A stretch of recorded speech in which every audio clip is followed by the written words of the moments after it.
As the growing of Melbourne population, the house prices become higher and higher.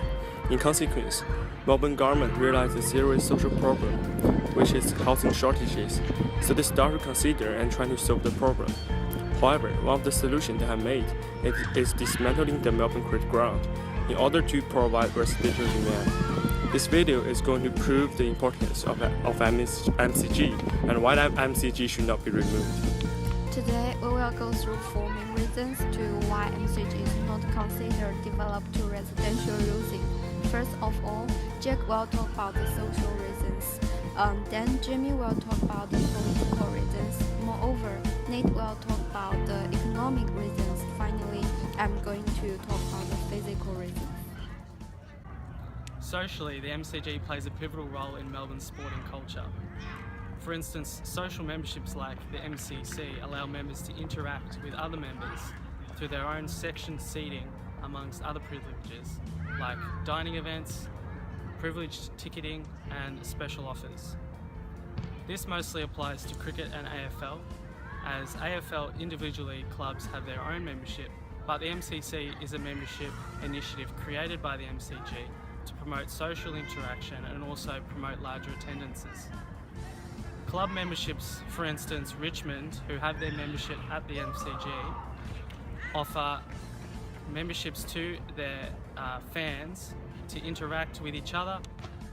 Social aspects also include bars and entertaining areas. The MCG member bars allow members and supporting teams to enjoy the game with a TV and over a drink. MCG as a structure is designed so it surrounds the playing area and patrons within the stadium, allowing members and patrons to feed off each other's social excitement. The MCG promotes itself through social media. This allows cricket and AFL and other sports to promote their game and attendances through social media outlets, trying to promote more people to come to the game. The MCG acts as a way of merging and supporting sport with social interaction between people. And I believe this plays a pivotal role in the importance of Melbourne as a city and preserving the MCG as a building. Thanks. The government is the actual owner of the Melbourne Cricket Ground. However, it has leased out the sporting field to the MCG Trust, who look after the daily runnings of the sports field and make regulations for the safety of all patrons that use the MCG. The government has allowed the MCG Trust to set aside areas of the ground where the area is prohibited to certain persons or classes of people, such as MCC members. They're allowed to set up dry areas where the possession and consumption of liquor is not allowed, areas where smoking is not permitted, areas where certain activities are prohibited, areas for reserved seating, and many more. These regulations are made by the MCG Trust, and they have been given the power to do so by the government through the Melbourne Cricket Ground Regulations 1984. Every year, the MCG is the host of hundreds of events, and for every single event, tickets must be purchased, and usually spectators may buy food and drinks, which all increases tax revenue for the government, and due to the world-renowned nature of the MCG, the government makes money from tourists and those who visit the MCG to witness sport matches, which is why the MCG should be retained. I'm going to talk about 2 reasons that why MCG should not be replaced in the economic aspect. The first reason is it is expensive to replace MCG into apartments or houses. From MCG facts and figures, government spent $150 million for the first construction in 1992, and government spent another amount of money for the second construction, which is $460 million in 2006. Therefore, if MCG is going to be replaced, it means the initial investment will all fly away.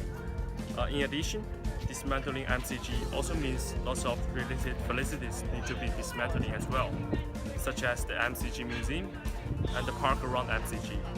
Government has to consider it carefully if it is really worth to replace all these facilities. The second reason is government will lose the economic benefit from the MCG if it is replaced by apartments or houses. Melbourne, as a tourist city, needs landmarks to attract more people to come for traveling. The MCG makes huge tourism value to Melbourne. There are around 100,000 people come to MCG each year, and the average attendance of each cricket game is going higher than previous years. The MCG pushes tourist industry forward and make a big profits from tourists. According to Michael J. Kenny, he claims it is important to maintain level of tourism quality and build a good reputation in an area. A high proportion of return tourists will also be highly valuable. From these two reasons, replace MCG will get no economic benefits. Okay, related to physical reasons, I'm going to go through three main parts briefly.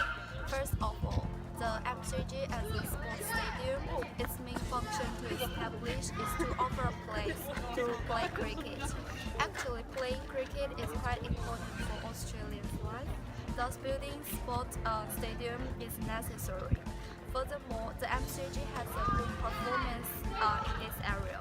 According to researchers, the MCG hold a lot of unforgettable and meaningful matches, such as Olympic Games and World Cups and so on. Equally, it offers advantage more than facilitates, and it could contain more than 48,000 persons.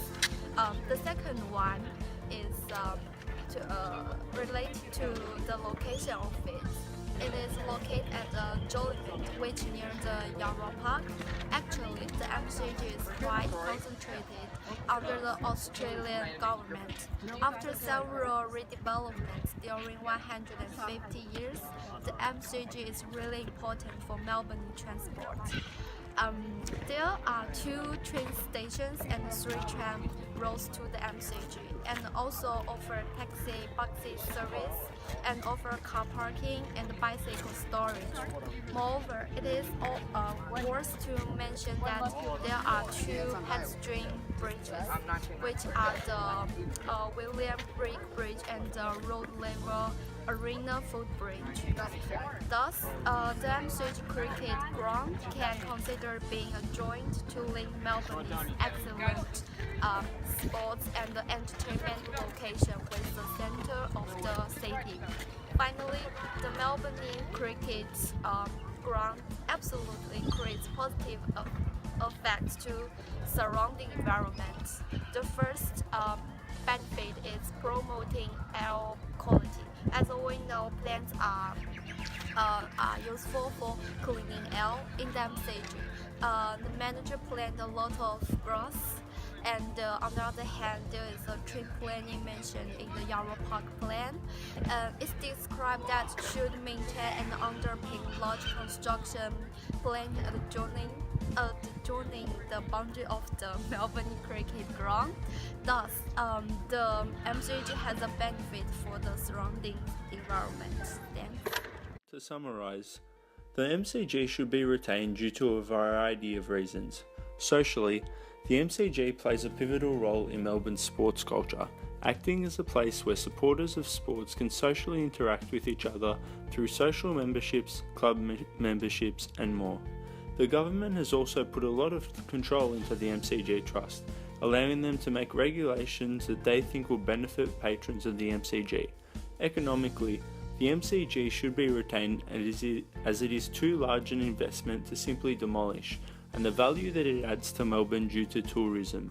Finally, the Melbourne Cricket Ground's location is central to many train, tram and bus routes, and is located in the heart of Melbourne's sport and entertainment complex, with huge amounts of fans coming every week to spectate any type of event. For these reasons and more, the MCG should be retained.